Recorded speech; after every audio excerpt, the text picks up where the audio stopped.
Welcome to the 40 portal, babe. Welcome back to the podcast. I'm Catherine Zach. Before we dive in, I want to ask you something.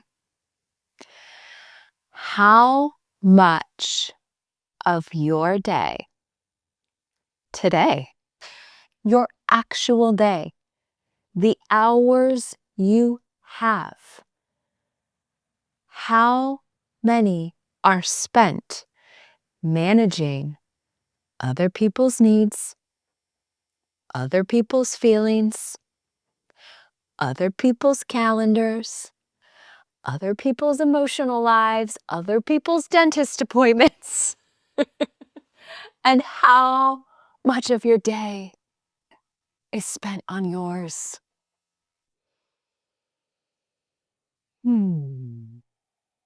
If you felt something in your body just now, a little tightness, a little terror, a little laughter, a little what the fuck, OMG, holy shit. This episode is for you. This episode is for me. This episode is for all of us. I am talking to my dear friend, Kim Wensel, today. Kim slid into my DMs 7 years ago. True story. We were both creative entrepreneurs in the Washington, D.C. area. And what started as a question about a potential work collaboration has transformed into a deep and lasting friendship. One I am very grateful for. She is actually one of the small handful of women who I am like on the daily sending voice memos to about the stuff that we talk about in this episode, about the stuff that we're navigating in midlife as it unfolds in our real life. Thank God for these friendships. Kim is a writer. She is a traveler. She's a business owner. She's a podcaster in her own right. She is a mom. And she is someone who is very good at anticipating what everyone else needs. Sound familiar? And she's also a little done with that. And I am too. And I see this happening at 40. It is a wildly uncomfortable, sticky, tricky, healing and rebuilding process as we take off the default programs and the conditioning that we were raised with and start to make wilder and truer choices for ourselves without needing to over-explain them to anyone else, without needing to justify them to anyone else, or do it for any other reason than this is what we need, and that is valid. Amen. It's a pattern that we talk about in today's episode.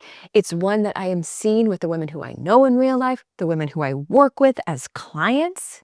It's work that I am up to right now. We talk about the mental load. We talk about invisible labor. We talk about desire in long-term marriage and partnership. We talk about friendship in midlife. And the portal wisdom that we explore together at the end of this episode is a very clear invitation into the decade of giving a little less. And I think it's one that she needed to hear. It's one that I needed to hear. And maybe you need to hear it too. Okay, before we dive in, I have now 2 spots left for my June retreat in the Hudson Valley. It's a small, intimate, vivacious group of women who are standing in their own individual portal moments. And we're doing the work that we talk about in this episode in real life together. 3 days in the Hudson Valley, sitting shoulder to shoulder, exploring our inner landscape and community. I am teaching the exact framework and methodology that I use with my private coaching clients to create a daily practice for yourself, one of self-inquiry, self-compassion, self-understanding, self-sovereignty, the ability to do that thing, to do the thing because it's what you need without having to justify it to everyone else. Okay, if one of those two spots is yours, the link to grab it is in the show notes. I hope to see you there. Okay, let's dive into the episode. Do you remember the first conversation we had? I remember Instagram messaging you. I don't really, I think there was something around like, hey, I'm doing this event. Can you do yoga? That's what I remember. Mm-hmm. I mean, you slid into my DMs. I know, after like quietly stalking you on the internet. You know, I feel like probably this is not unique to me, but there's so many times where I like delete social media from my phone. I like swear I'm never going to go on it again. I'll give it up for a couple weeks. But there's like these glimmers of where it is just magic. And when I think of those glimmers, like meeting you, that's it. Like, that's the reason. It's these connections because even though we geographically lived close to one another, we would have never met. No, never. We lived completely different lives. Tell me more. Well, I mean, you were, I don't know how many years out of being a lawyer you were, but you were, in Maryland. I think I was in Virginia at the time, though we could have both been in Maryland. No, I was in Virginia. I think you're in Virginia. Right. But, Yeah. I was living on the surface, very stereotypical, like suburban mom life. I was still working in a nonprofit, like very much still trying to make that first chapter of my career work out, even though history had shown me it wasn't working out as I wanted. And I mean, I was not I was not a yoga babe. I was telling somebody, Kath, this story the other day of where I was scared to do yoga because the one time I tried to go, it was all of these like very stereotypical yogis. And I thought it was a beginner class. And then all of a sudden the instructor was like, okay, and now move, and then headstand. And I was like, oh my God, like I can't look like I don't know what I'm doing. So I threw my body up in the air. First yoga class I had ever taken. And I was like, never again. Like, I am not these people. And so, looking in at you, I was like, she's this very grounded, like spiritual, earth loving mama. And here I am just frenzied, driving, trying to get to work on time, trying to pick up my kid on time. And that's like this picture that I had of you and the picture that I had of myself. Oh, they're so like those pictures, those like assumptions we make about each other.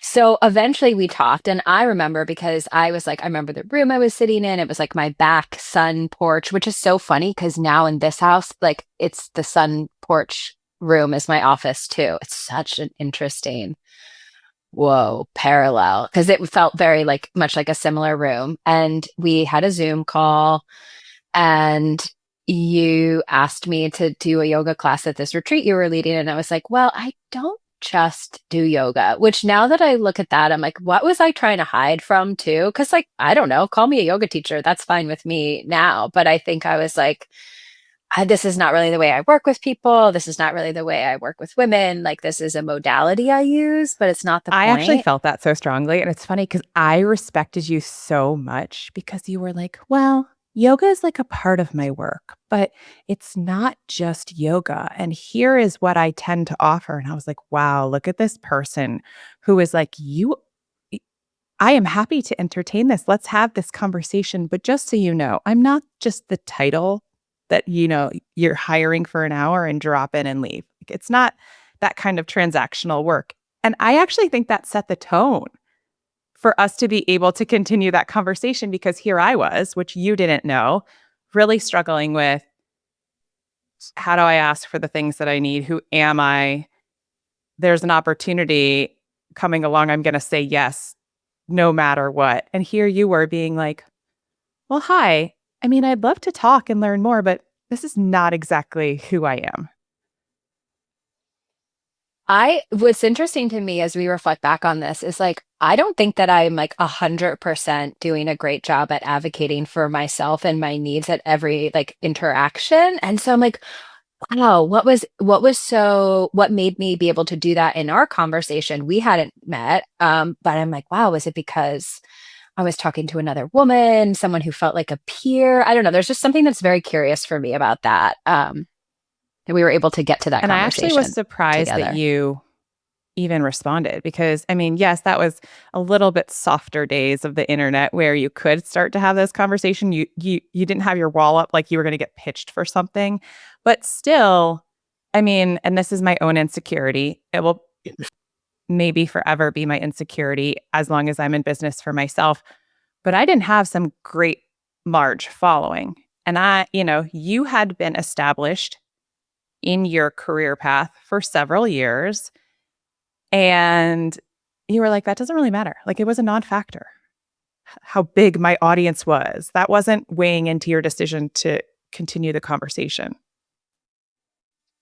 I feel like I got lucky because I mean, there's a whole long conversation we can have, and we actually are having about like the internet and like and for those of us, I mean, we're all interfacing with social media and the virtual landscape on some level. But like for those of us who are in business for ourselves, which a lot of my podcast guests are, and not all of them, there is a lot of pressure and it's been mounting pressure over the last, whatever, 12 years or something like that to like have this thing happen for you on the internet and like that those numbers and that audience is like such it's so tied to like how good your work is or the value that you have for other people. Anyways, I just think I got lucky because I started my work in this landscape that I'm still in now 12 years later completely 100% in person teaching and working with people. And so I think I was like 5 years in, I was doing the math when you and I first talked, 5 or 6 years in. Yeah. And at that point, I already had like thousands of people that I had worked with and taught because of where I was situated in the world, which is in Washington, D.C., like literally thousands of people coming through the studio every single year. And on social media, I had a little baby following. I still do. The numbers have barely moved, but I think it just, yeah, I say I feel lucky because I wasn't always trying to prove myself in that realm. Now, do I feel the pressure of that from time to time? 1,000%. But it's such a huge part about this moment in time for all of Yeah, but us. that was such a breath of fresh air as someone who is trying to also make a, sharp left turn across opposing traffic in my own career, who had established myself in person for a completely different thing. And so starting a business in the good old online business days, right? Where I had been told by someone, oh, yeah, like I mentioned your name to someone and they asked if you were actually good because they noticed you didn't have a big following. And to me, someone who very much was, I mean, I'll admit it, I was looking for validation in the area I wanted to move into. That was so shocking, but also so like, come on, people. You can buy followers. Like, we're going to believe the internet more than we believe a personal referral. So, anyways, all that is to say, I think that first interaction probably set the stage for where our friendship has been able to come today and like stay connected and go deeper because it was never about that. What can I do for you? What can you do for me? Although it did start with that question, but maybe that was just my reason to be able to get to know you. Good. Like, wait, we did have that conversation. But yeah, I hear what you're saying. And I'm trying to do math right now. So that was 7 years ago. No, 7 years ago in March. seven Hmm. years ago. Yeah. So coming up on that, which is wild. And so, I mean, we were like babies back then, now that I look at it. And well, we won't say how old you are yet, but it's like the concept of this whole podcast is like the portal is what brings us to these deeper conversations. And I think that you and I have both then had the opportunity to like witness several portals that each of us have walked through over those 7 years. Ones we felt that we were in like in like a parallel portal together, like so much. I mean, I don't have anything else to say except for like what a beautiful reflection of like female friendship and the container that is over And time. the changes, because as you were doing the math, I thought, oh my gosh, Jack, was he born? Wasn't he born? Jack and Lou were born. So we had Hmm. Oh babies. yeah. So not only trying to figure Hmm. out, like, what are we doing with this business thing over here? Who are we becoming as moms? I was in such a fog. I mean, there's so much fog. And then there was clarity. And then there was more fog. And yeah, 7 years. Hmm. Wild. Okay, so let's bring our listeners in on who I'm talking to and who you are. My first question is it's kind of loaded. It's what's your name? What are your pronouns? But also like what does your name feel like to you? Is there anything deeper to your story, your identity? Like what's your name? Oh, just a simple question about Mhm. identity. It's such a simple question. So I'm Kim Wensel, not with a Z, with an S. Um, I am a she, her. And, it's funny, the name thing. So my maiden name is Blessing. And I hated it growing up. Hated it. People will find, I mean, teenagers will find any reason to make fun of you for whatever, how you look, how you sound, what your name is. And so for me, people were always like, oh, Kim, will you bless me? You know, and then I had two grandfathers who were Baptist ministers. And so religion was really forced on me. So with this last name of Blessing and the religion being forced on me in a way that didn't feel true to me. And yet, when I got married, I wasn't sure that I wanted to give up my name because I'm like, I've been through it with this name. People know me. I've come out the other side. And yet, I mean, this was 14 years ago when these thoughts were going through my head and people were saying, oh, but if it'll be so confusing for your kids if you have two last names. What are you going to do? Hyphenate them? Oh, that'll be so long. So, I took my husband's name and now I don't even know, like the last name doesn't really feel like my own, but it just is what it is. Like nobody calls me Mrs. Wenzel. Even my even my daughter's friends, like one of them calls me by my first name, which I don't know. I grew up, my family is Southern, so it's always like, yes, ma'am, yes, sir. And so we were actually at her birthday party the other day, and I hear, "Hey, Kim," and I look around, and there's this little 12-year-old girl just talking. I mean, it's just not my norm, but that's just who I am. I've been Kim, not Kimberly, for as long as I could make that decision myself, which was probably, you know, 9, 10, 11 years old. Mm, I love that. I knew I couldn't remember your maiden name, but I knew it was something like interesting. And I was thinking joy in my head. I don't know. Blessing. What a blessing you are. See? Okay. That's How would exactly you, why. you're like, you know what? I once read this like piece of advice and it was like, don't say the first thing that comes into your head when you meet someone because it's the thing that they've heard the most. So it's like, oh my God, you're so tall, or Oh, you have red right. hair. Yeah, I always do that. Oops. I know. It's okay. I do it too, but here's the reminder. And I think, I don't know if that's the one thing that someone takes away from the 40 Portal There it podcast. is. We can end now. Okay, done. We're out. Okay. How would you introduce yourself if job titles, accomplishments, labels, resumes weren't part of your answer? Well, I mean, dun, dun, dun, question of my whole life. Um, I gotta admit, there's just like I have to say this before I can go into my answer. I personally get annoyed when people are like, and I'm sorry if you've introduced yourself this way, when people are like, I'm a mama and a dreamer and a whatever. So I'm like, would you ever like introduce yourself and be like, I'm a mama? I don't know. It feels like we're just grasping for something that feels as forced as like the titles that we don't want to grasp for. And this, especially, I saw this actually. Sorry. I saw this on LinkedIn where this like mediocre middle-aged white man like changed his title to be proud daddy something and something, and I was like, god, that's forced. Like it just doesn't feel natural. But who am I'm an East Coaster, like through and through. For a lot of my life, I felt like the East Coaster really didn't fit. Like I had this West Coast wanderer mentality, boho sense of style, love to travel. But as I've gotten older, I'm like, no, no, I am the stereotypical kind of like, I want things when I want them, how I want them, let's move on. And that's just who I am. Um, Still love to travel. Booked a flight to Morocco this morning to leave in You 4 did. weeks. Yeah.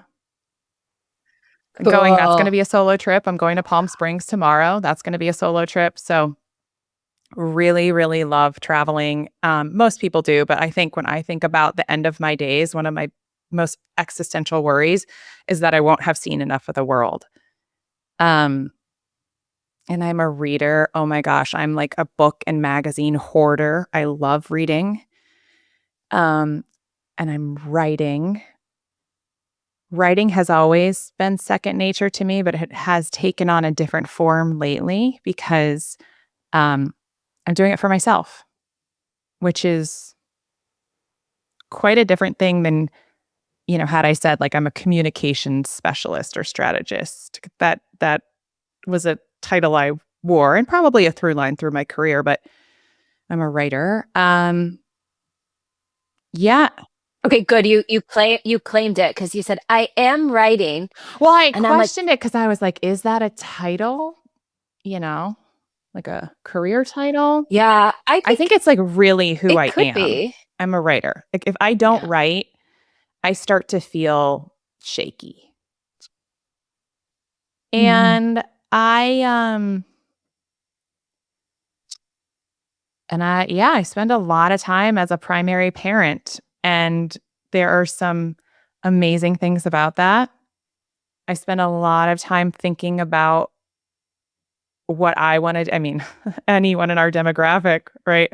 Spending a lot of time thinking about how I want to do things differently than how I experienced my childhood.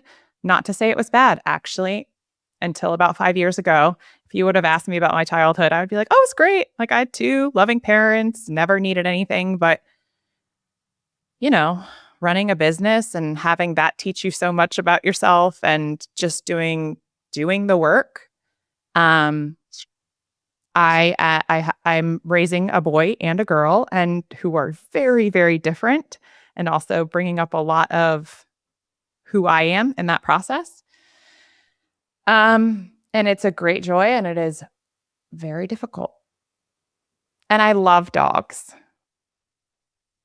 I know I had to say it. I am a dog person, and I can't understand I people like you who could not love dogs. Mhm.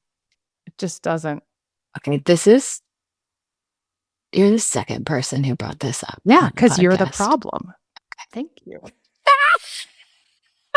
I know I don't like dogs. I'm like, we're gonna lose half our listeners, but my guests love and have dogs. There you go. I love that. That's great. I love that. I mean, we have so many opportunities to introduce ourselves with our titles. And also, I know this is like a through line of the stuff that you and I are talking about, what you're thinking about. And because it Oh, it doesn't, doesn't feel good. Like, I feel I like I just, just left out the yeah. main point of everything. Wait, do you want to say it? No, Do you I want to say it? What don't, do you want to because say? What else do that's you want to just say?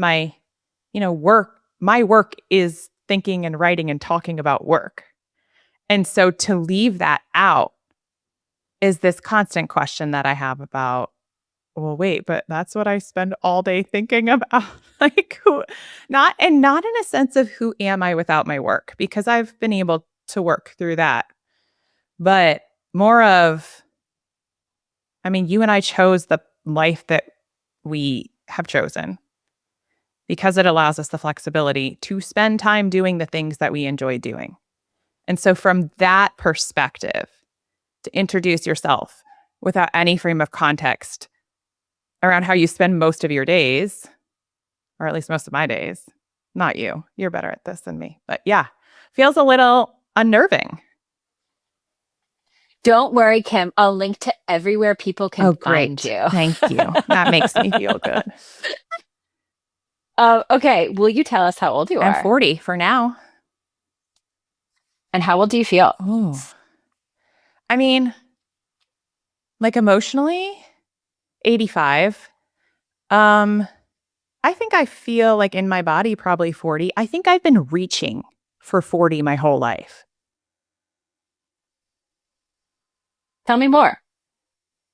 I have this weird thing where when I was younger, people always thought I was older than I was. And then I can't exactly tell you when it was, but now people think I'm younger.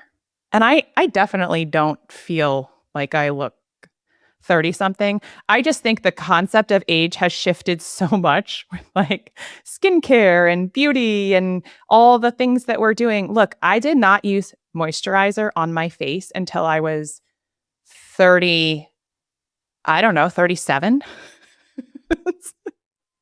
I know this about you. I can't, I'm I didn't so even wash confused. my face until probably my close to that point.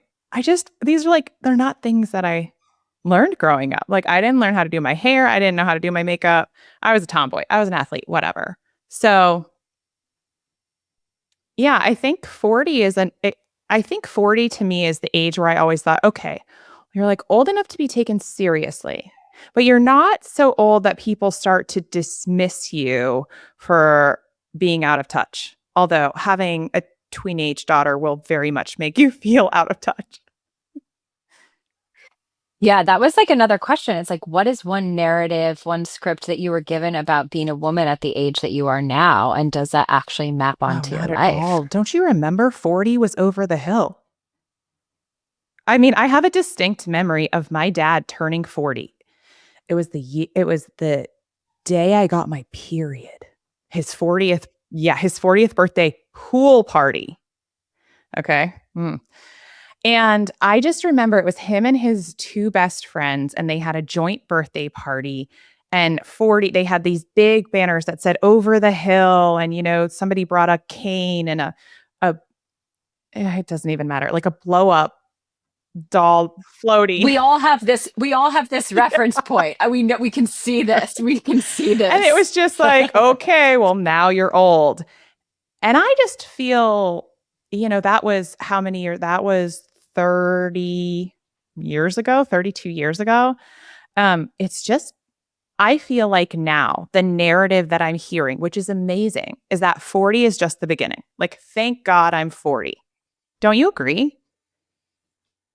Oh, I mean, I feel that so much that I'm doing this podcast. Like, clearly, I'm obsessed with what it means to be 40. And it's like, I feel like I'm just getting started, but also I feel like I've learned a lot. Like, when I feel 40, when I'm like, I've had a decent amount of like things happen. Like, I've had a decent amount of life experience. I've had a decent amount of like all experience on all the fronts. So I don't feel like I'm brand new, but I do feel like I'm just getting started on a lot Would of you go things. back to any point? Really? Yeah. I mean, yeah. I love being a kid. I love being 19. I love being 28. 30s were maybe there were points that were really sweet and then points that were very challenging. I wouldn't be 25 again. That was not a great time. But yeah, sometimes like I feel 19 or 17, like when I have the windows down and I'm in the passenger seat, my feet are out the window and music is on and I'm driving next to my boyfriend, aka my husband. I'm like, this is like, I feel like, wow, am I 17? And I'm just getting started. And I think I probably felt older at earlier points, definitely when I was in Big Law. Um, but I still feel the same sense of possibility that I did when I was like 19 and a sophomore at NYU. And I was like, whoa, the whole big world is out there. It's interesting because I think that, I mean, we've had different lives. We all have different lives. We all have different reference points and experiences that shape how we feel. And I wouldn't go back to any age. And I almost feel like, is there something wrong with me? But I think because I have done so much inner work and realizing that like the first 40 years of my life, 39 and a half years of my life, I was just like making decisions out of fear. I was so unsettled. I was so ungrounded. I was so reaching for things. And I did not know what it was like to just be present and have that be safe and okay.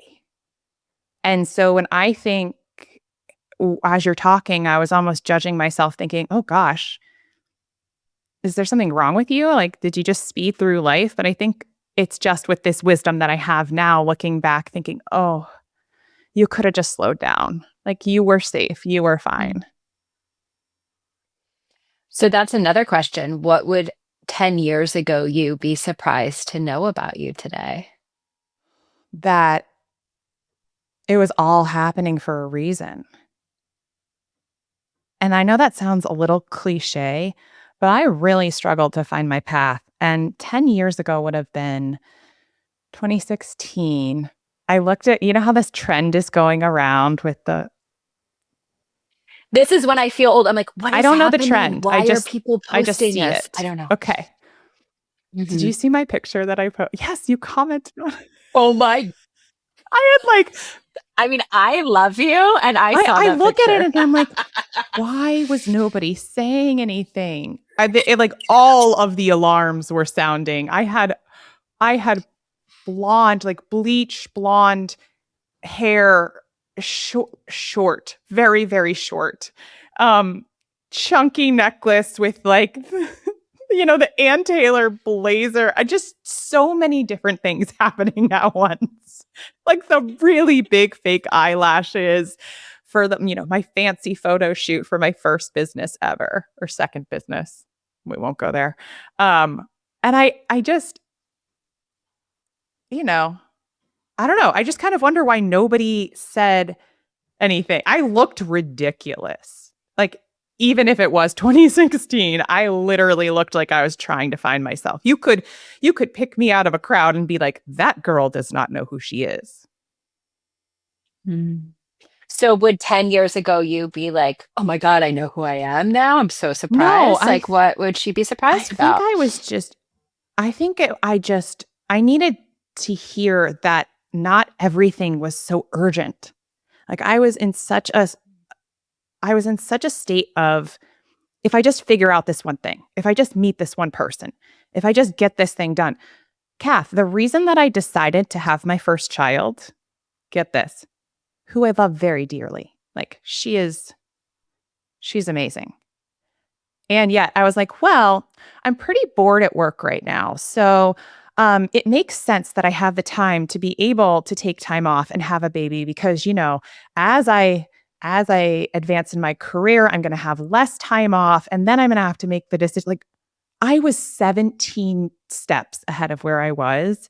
And every decision I was trying to somehow make myself feel like I was in control. I was not in control. And so living from that place of, okay, well, let's do everything possible to avoid the worst case scenario. It was just putting me in that fight or flight mode all the time. And the truth is, I didn't get any further any faster. Shocking, I know. But I just wish that I could have like slowed down and enjoyed a little bit more of where I was because I was never going to be there again. Mm, that's good. I'm gonna pivot. I told you, you're the first one that I'm doing this kind of like choose your own adventure. So I'm gonna give you a couple categories. I'll give you all the categories and then you pick one. I think we'll do three categories. We'll look at how we're doing. Friendship, marriage, creativity, motherhood, appearance and aging. That's one category. Sex and desire, body, work and career. Wait, wait, wait, wait. Just pick one. All that first stuff was one? Friendship. Oh, okay. No, friendship, Mhm. marriage, Yeah. creativity, motherhood, appearance and aging, sex and desire, body, work, and career. Just pick Motherhood. one. Okay. How has motherhood changed who you thought you would be? Well, I think the easiest way to answer that is I didn't know who I was going to be. I just always assumed I would be a mom.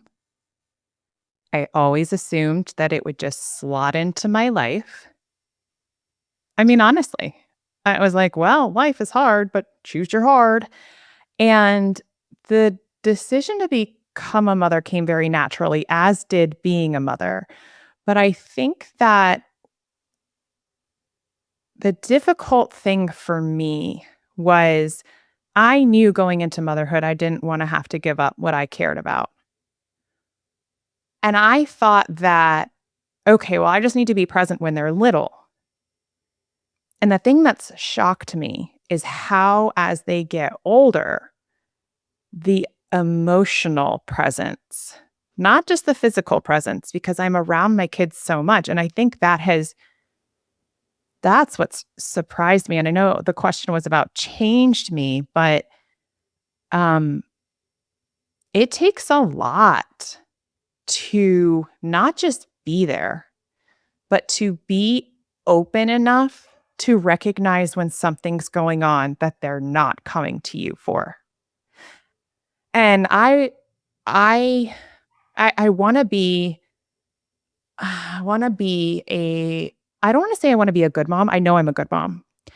But there's this constant tension that I face every single day that I think I didn't expect, which is I want to be with my children and I resent that all the time because this very life that I've created for myself, one which I thought was full of freedom and flexibility and the ability to be there, has also trapped me because I can never, like, I'm always juggling all the things.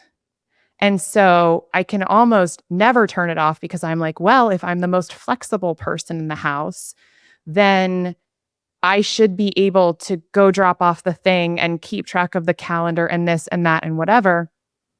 And what I'm left with is 2 hours a day. And my husband never asked me to do this, but it's like, I'm not willing to give up the things that I care so deeply about. And I want to be a good role model for my daughter to be able to say, hey, you can be a mom. You can have really big dreams for yourself. And I know you can't do all the things all the time, but how do you reconcile with, I'm not a stay at home mom and I never set out to be one.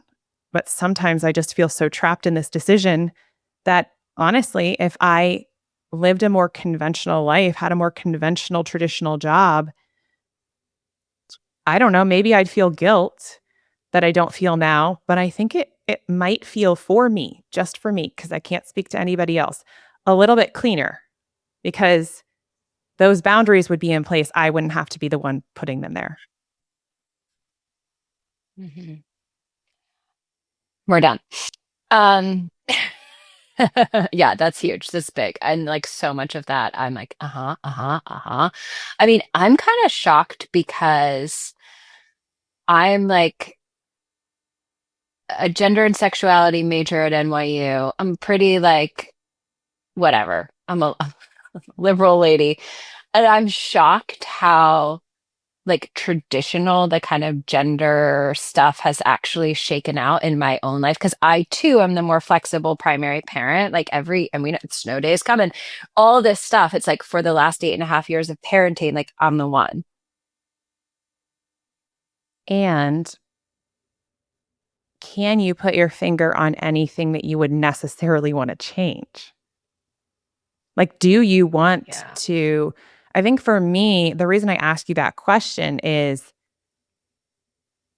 I asked for this. Like, I wanted this. It's not somehow that this situation I just fell into and I'm stuck here. Like, I want to be here when my kid walks in the door.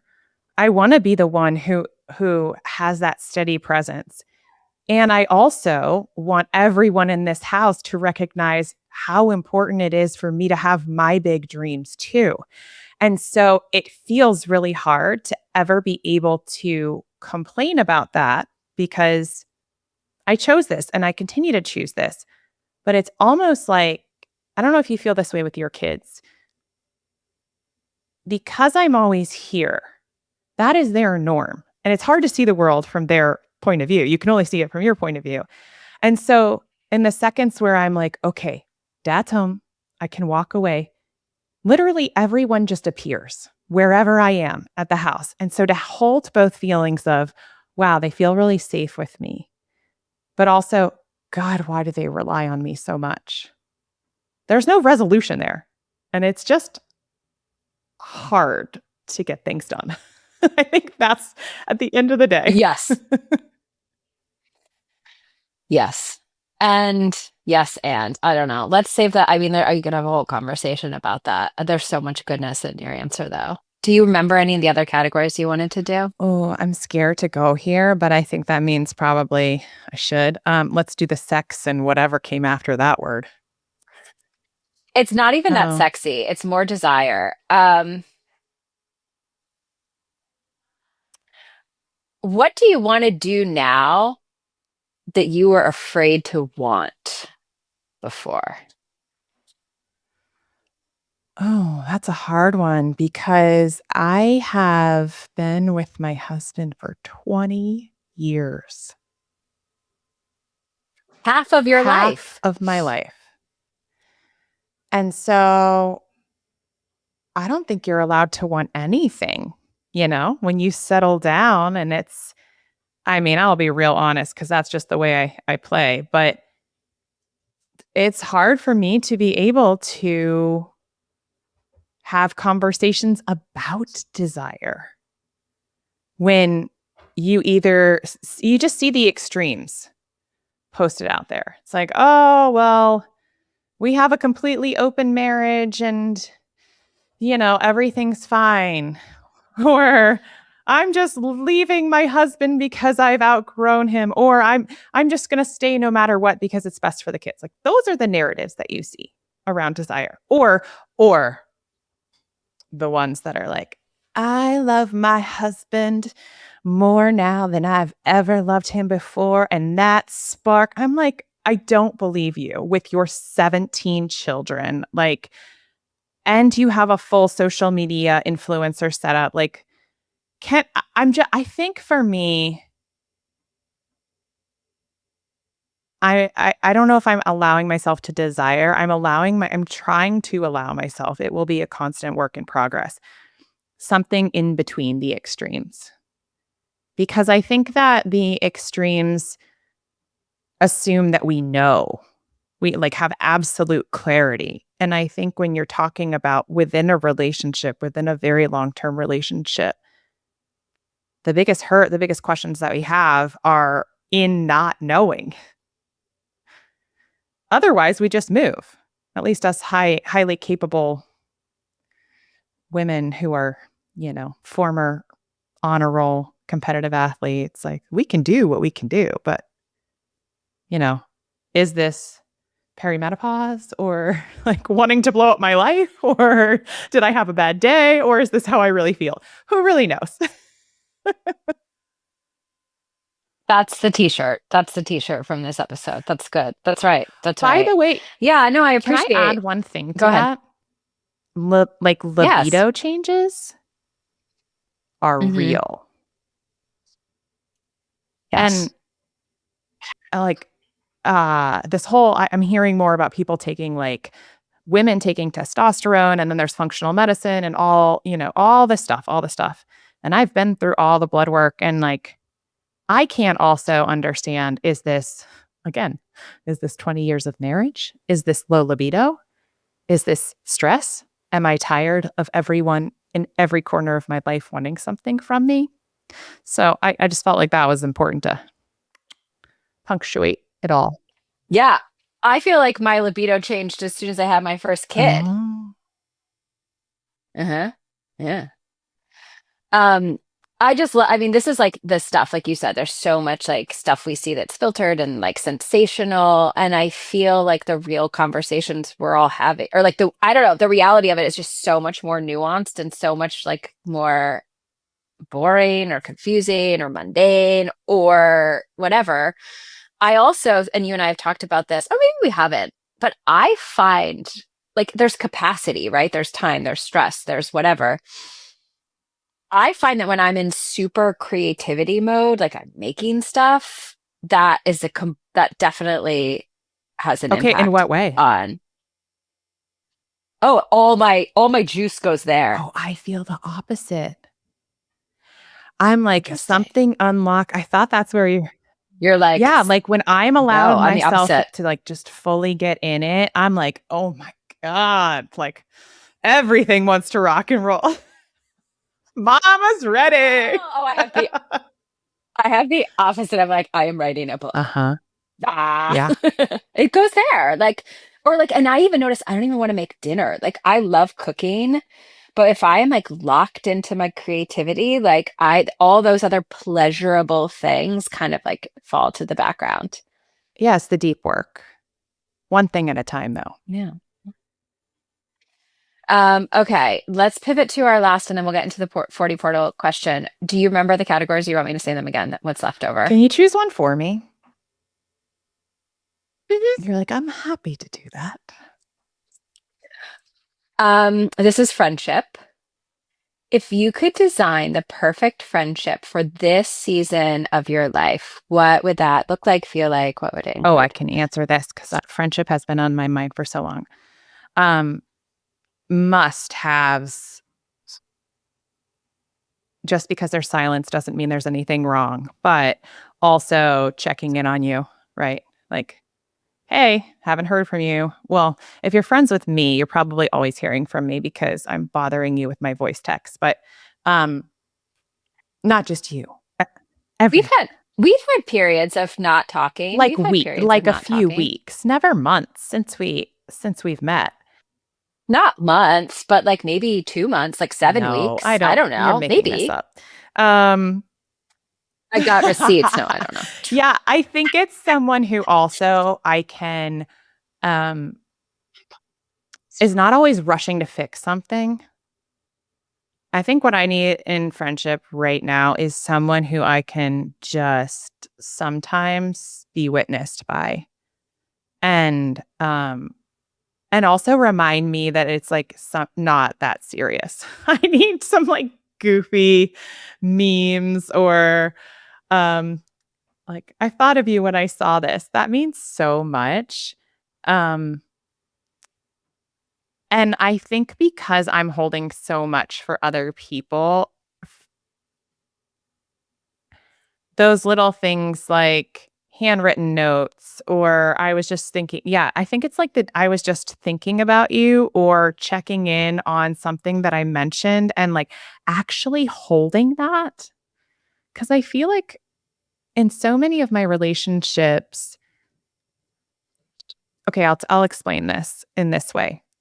I'm the type of person where if I meet you, I will never forget meeting you, and I take it very I won't remember your name. But I will remember your face, like, I will kind of, like, feel into remembering meeting you.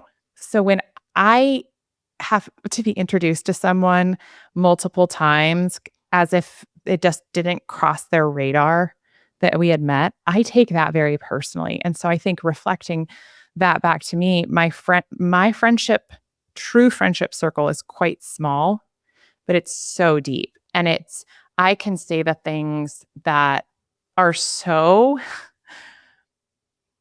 almost they feel embarrassing to admit, and almost always they're like, "Yeah, dude, that makes sense." Like, just that sense of being seen and witnessed and understood and held in a way that because I'm a mom, because I'm a wife, because I'm a helper in my work, I do for other people, but it's been very rare for someone to be able to do that for me. And also like, "Hey, love your lipstick today." I need to send you more memes, is what I'm getting from No, this. that's I need not to your send you more I feel memes. like Can I talk? Fun. I'm But yeah, funny. you're funny, but can I Yeah. like talk directly about our friendship? Like I feel like what I get Sure. from that is the like, hey, I'm in the car. Oh, I kind of got like a little emotional there for a second. Oh, I'm not gonna cry on a podcast. God. Um, in the morning, just somebody saying, hey, just drop the kids off. I'm thinking about you. Like, what's going on for you today? And it means so much. Like sometimes, you know, see my eyes. Um, I love um, it. like we joke how we're like, okay, here's my to-do list for the day. You're welcome for hearing that. But like, oh, just like having that person that's like, I tell you this because I know you're going through it too. And it's not always sexy. And most of the time it's not, but it's real. And like, we're in it together. Um, Here we go. Leave it to me to just fall apart in the last 5 minutes. You made me cry. You made me cry a little. Well, you described that to me because you would go, "Oh, thanks, Kath, for your proof of life," and that's what it is. It's like we're not always No. seen, and so much of what we do doesn't get seen, and so it is that like I just dropped off the kids. Here's the total chaos that has happened so far, and I wanted to do this. I didn't get to do this. I still have to do this. This is not. It's like proof of Proof of life. life. And thank God for voice texting, voice memos. It's the superhero language of women in midlife, I think. It is like our superpower, our Yeah, voice because we're memos. making coffee and we're avoiding what we're needing to do the most at work and we're doing laundry and we're, all the things. Because otherwise, if somebody like my mother will just text me these long I'm like, my fingers don't work this way. I have to be on my desktop to be doing real business. So if we talk about age, like that's my 85-year-old coming out. Mm-hmm. Mm-hmm. It's good. It's good. Okay, 40 portal wisdom. This is I'm just gonna read you one line of this. This is from my friend Amanda. She wrote this in the book on the night of my birthday party, which is like the origin of this whole project. And she was about to turn 45. So she's like got 5 years on us. And she said, Kath, welcome to the decade of giving a little less. Is that a period? Oh, that's all I'm going to read. Welcome to the decade of giving a little Dun, dun, less. dun. What do you think? Yeah. Yeah. There is just something energetically about I have lived half my life making decisions based on how I think other people are going to respond. And if we're going to be honest, I know you chose this because of the recent conversations that we've been having. Maybe one yesterday where I was like, can you just tell me to do the thing that I want to do? And you're like, do the thing you want to do. Do the thing you want to do. Like, it's not guaranteed to work out either way. And this is my focus. And I know we've had conversations around like, is it really 40 when this stuff starts to alchemize? Or is it 41? Do we need a full year in? But I just, I've tried all the things. I've worn all the hats. I've had all the titles. I've met all the people. I think that a large part of my suffering is of my own making because I am trying to anticipate and get in front of a reaction and then manipulate myself to somehow be like the answer for someone else. And along the way, I get resentful, I get exhausted, I get burned out, I get spread too thin. And so I 100% agree with your friend who I hope to meet one day because Mhm. this is where I'm at. I am constantly grounding myself in, but what do I want? Because if it's what I really want, I know there's a reason for that. I could get all woo woo and, you know, spiritual, but it's not a coincidence. I don't believe in coincidences. It's just learning to trust myself more. For 40 years, I was taught not to trust myself. And yeah, I mean, I got to where I was, but I just think there's so much more ease that could be on the other side. And particularly in work, like in business. That's where my mind goes because that's where I feel like I'm doing the most suffering right now. Not asking for what I need or not saying this is how it's going to go and leading myself and then letting go. Being like, you come along or not, but it's not my job to convince anymore. Okay, Kim. Okay. I mean, I don't even know where to start. The question, is this perimenopause? Wanting to blow up my life or a bad day or how I really feel? Who really knows? That line, I keep coming back to it because I think it's one of the most honest things that any one of us can say about where we are right now.